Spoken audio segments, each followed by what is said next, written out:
Madame la secrétaire générale,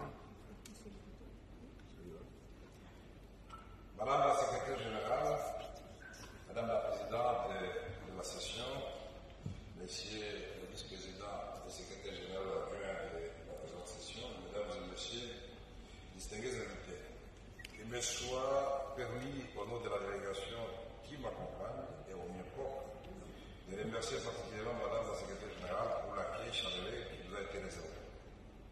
Je lui transmets en même temps les salutations de son excellence Monsieur le Président de la République démocratique du Congo, Félix Tshisekedi Tshilombo, qui souhaite plein succès à ces travaux de la présente session. Je voudrais aussi exprimer toute ma gratitude aux organisateurs du groupe intergouvernemental d'experts 2023 sur la concurrence et la protection des consommateurs. Mesdames et messieurs, c'est un grand privilège pour moi de prendre la parole du haut de cette tribune ce jour pour présenter l'économie de la mise en œuvre des principes directeurs des Nations Unies pour la protection des consommateurs dans mon pays, la République démocratique. En effet, depuis son accession à la souveraineté internationale et nationale, la République démocratique du Congo, membre à part entière des Nations Unies, demeure en parfaite coopération avec toutes les agences des Nations Unies, entre autres la conférence des Nations Unies sur le commerce et le développement de Bruxelles ainsi. Outre sa diversité, sa faune, sa diversité, sa faune, sa flore, son sol et son sous-sol, qui font d'elle le pays solution aux problèmes liés au climat. La République démocratique du Congo est le deuxième pays en Afrique pour sa superficie qui s'étend sur 2 345 409 km², avec une population de près de 100 millions d'habitants. Vu sous cet angle, la République démocratique du Congo constitue un grand marché,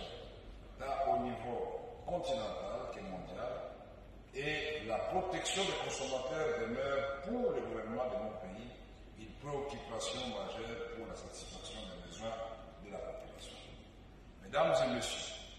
en attendant l'élaboration de la loi et de la politique pour la protection des consommateurs, et en plus de la création de la Commission nationale de la concurrence en cycle, qui a vocation à terme d'assurer une cohérence des actions du gouvernement en matière de protection des consommateurs, la République démocratique du Congo a adopté des lois portant établissement des organes de régulation sectorielle ou thématiques qui ont entre autres mission de protéger les consommateurs. À ce jour, la République démocratique du Congo attend impatiemment la mise en œuvre des principes directeurs des Nations Unies pour la protection des consommateurs.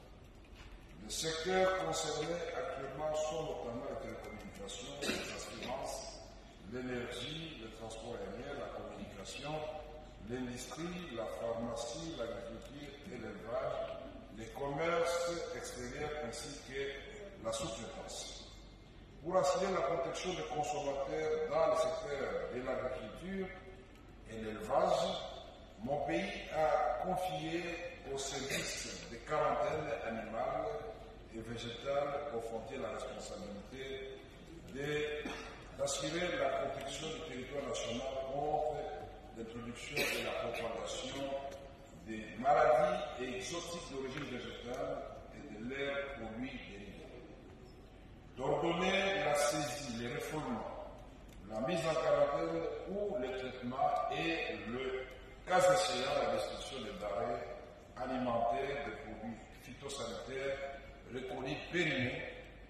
contaminés, souillés et nuisibles pour l'homme. De procéder au contrôle phytosanitaire des denrées alimentaires et non alimentaires, végétales, minérales et des boissons. D'assurer la police sanitaire au poste frontal. En ce qui concerne le commerce extérieur, l'Office congolais de contrôle veille au contrôle en amont de tous les produits avant leur mise en vente sur le marché. Il a les prérogatives d'interdire, de retirer, d'incinérer tout produit présentant des risques pour la santé des consommateurs. Ainsi, le gouvernement de la République démocratique du Congo fait obligation aux opérateurs économiques de mettre sur le marché des biens dont les informations relatives à la fabrication et à la date d'expiration, la liste des ingrédients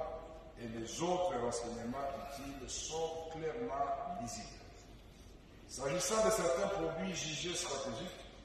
le gouvernement de la République démocratique du Congo, à travers le ministère de l'économie nationale, a mis en place des mesures d'encadrement dont la subvention d'une partie de la structure des prix des produits et ou la réglementation de leurs prix dans le but d'assurer et l'approvisionnement régulier à des prix abordables. Il s'agit de 4 produits appelés produits stratégiques qui sont les produits pétroliers, l'eau, l'électricité et le transport en commun. C'est dans cet esprit qu'est née l'autorité de régulation de l'électricité, mise en place à la suite de la libéralisation de ce secteur en 2014. Cette structure a, entre autres, pour mission non seulement d'assurer un accès équitable à l'électricité à travers notamment un audit de la structure des prix de ce produit, mais aussi assurer la régulation de ce secteur en veillant à l'application des normes et standards en matière de fourniture d'électricité. Il est de signaler que la loi 20/017 du 25 novembre 2020 relative aux télécommunications et à la technologie d'information et de la communication détermine le cadre juridique et institutionnel et assure la protection des droits et libertés fondamentaux des personnes physiques à l'égard du traitement des données à caractère personnel. Définit et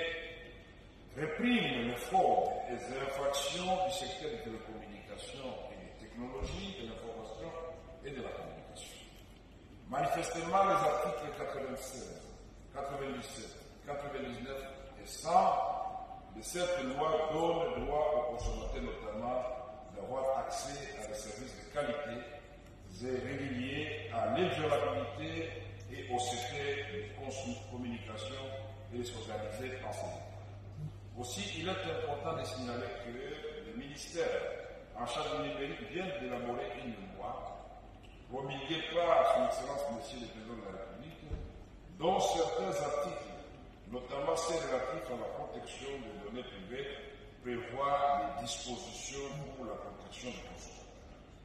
Toutes ces mesures contenues dans les textes des lois ou réglementaires sont sujets à une vulgarisation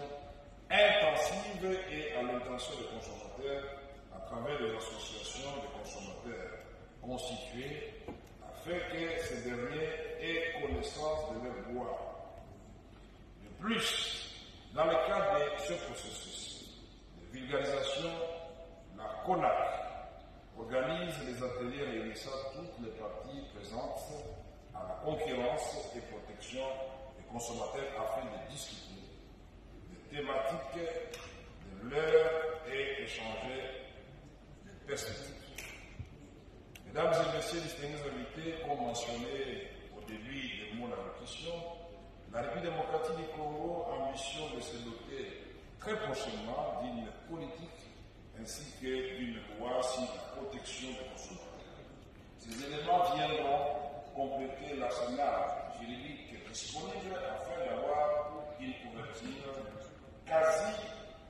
holistique des questions et protection des consommateurs dans le respect des principes élémentaires. La volonté de la République démocratique du Congo s'est notamment manifestée par un protocole d'accord entre les ministères de l'économie nationale que je dirige avec la Convention cadre des Nations Unies pour le commerce et le développement que nous avons signé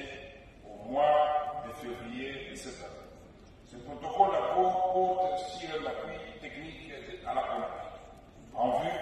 de la rédaction à court terme de la loi sur la protection des consommateurs, de lancer les réflexions pour la rédaction de la politique référente, d'apporter un appui à cette structure pour sa pleine opérationnalisation. Nous attendons donc avec impatience le début de ces articles. Mesdames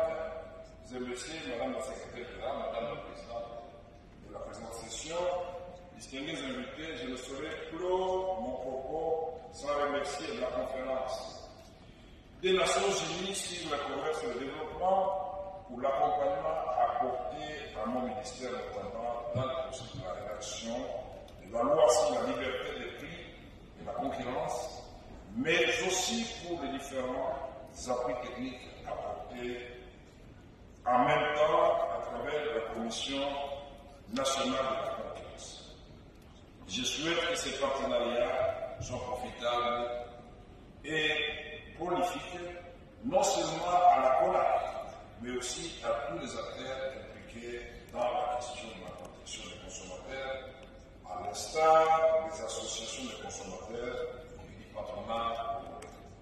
Je vous remercie